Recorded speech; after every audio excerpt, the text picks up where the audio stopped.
आकाशवाणी संबलपुर जुहार आंचलिक खबर पढ़ुछन तापस रंजन साहू। देशे नुआ सृजन के तहकाबार उद्यमी मानकु आगे बढ़ाबार निवेश आधारित विकास के सक्षम करबार लक्ष्य थी 2016 मसीहा जनवरी 16 तारिख दिन प्रधानमंत्री नरेंद्र मोदी स्टार्टअप इंडिया अभियान शुभारंभ करथिले। स्टार्टअप इंडियार 10 बछर पूर्ति अवसरे आज नुआदिल्लीर भारत मंडपम हेबार किथिबा कार्यक्रम थी प्रधानमंत्री श्री मोदी जोग देकरी देशर भाइब्रेंट स्टार्टअप इकोसिस्टम थी जुड़ी हेकरी थिबार प्रतिनिधि मानकर संगे आलोचना करबे। इ बाबद आकाशवाणी संबलपुर संवाद विभाग तरफु गुटे रिपोर्ट। गला 10 बछर हेला स्टार्टअप इंडिया भारतर बर्कस उद्योग इकोसिस्टम के विकसित करबार थी निर्णायक भूमिका नहीं। स्टार्टअप दिवस अवसर बाहरी गोटे रिपोर्ट अनुसार देशे इहादे पृथ्वीर सबुनु बड़ स्टार्टअप इकोसिस्टम रही जेनटा कि बछरक 12-15% हारथी बढ़ुछि। 2014 मसीहाती देशे मात्रक 350 DPIIT मान्यता पाइथवा स्टार्टअप थिला। मात्रक इहादे ई संख्या 2,10,000 नु अटका हिछि। ई समय भितरे ओडिशा नु पंजीकृत स्टार्टअप संख्या 2,519 के बढ़िछि। सबुनु बड़ कथा है देशर 45% स्टार्टअप नेतृत्व महिला माने नौछन। आकाशवाणी संबलपुर संवाद विभाग तरफु विस्मिता प्रधान। मुख्यमंत्री मोहन चरण माझी आज वायबा काल कोलकातार सोनार बांग्ला ठाने हेबार के थिबार निवेशक सम्मेलन थी जोग देबे। सम्मेलन थी मुख्यमंत्री उद्बोधन देबार सहित देश विदेशर शिल्पपति निवेशक मानकर संगे झनझन करी आलोचना करी रायजे पुंजी निवेश लगी आह्वान देबे। मुख्यमंत्री संगे शिल्प मंत्री संपद चंद्र स्वाई मुख्य शासन सचिव अनु गर्ग आउ गुटे उच्चस्तरीय प्रतिनिधि मंडली भेल जिबे। ओडिशा के खाली गुटे कंचामाल जोगाणकारी राज्य भावे नाय देखिकरी ज्ञान आधारित अर्थनीति और उत्पादन केन्द्र भावे गढ़वार लगी केन्द्र शिक्षा मंत्री धर्मेन्द्र प्रधान उद्योगी मानकु आह्वान देइछन।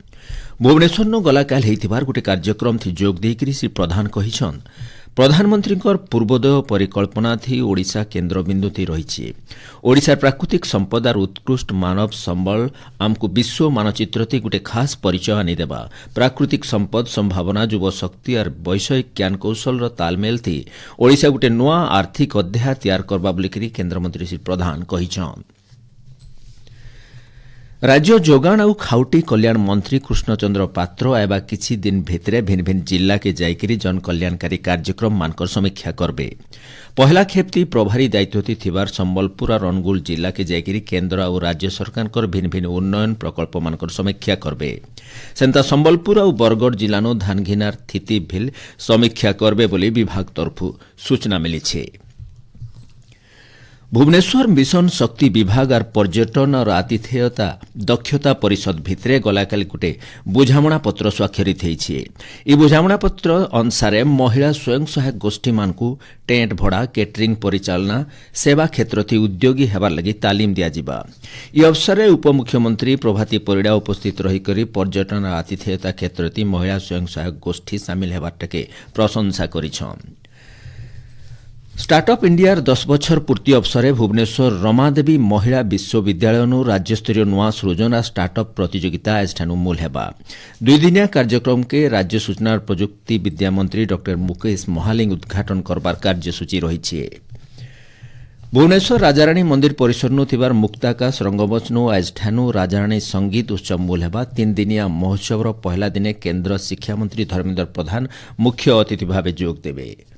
नुआपड़ा जिला कोमना ब्लॉक सियाल्टी पंचायत बेलरदना गाँव जिलापाल मधुसूदन दासंकर अध्यक्षता प्रवासी श्रमिक सचेतनता कार्यक्रम हो जाइए।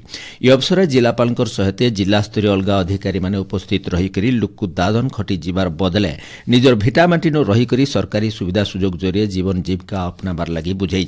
नुआपड़ा जिला इ बछर 17,74,000 क्विंटाल खरीफ धान घिना लक्ष्य धारिज करा जायतिला। सेतिर भितर अब तक 94% धान घिना लक्ष्य हासिल बोलिकरी जोगाण विभाग तरफु सूचना दिया। गला बछर मोट 17 लाख क्विंटाल अधिका धान घिना जाइथिला। राज्य शीतलहरी जारी रही। भुवनेश्वर आंचलिक पाणीपाग विज्ञान केन्द्र सूचना अनुसार एबा काल तक शीत जारी रहबा।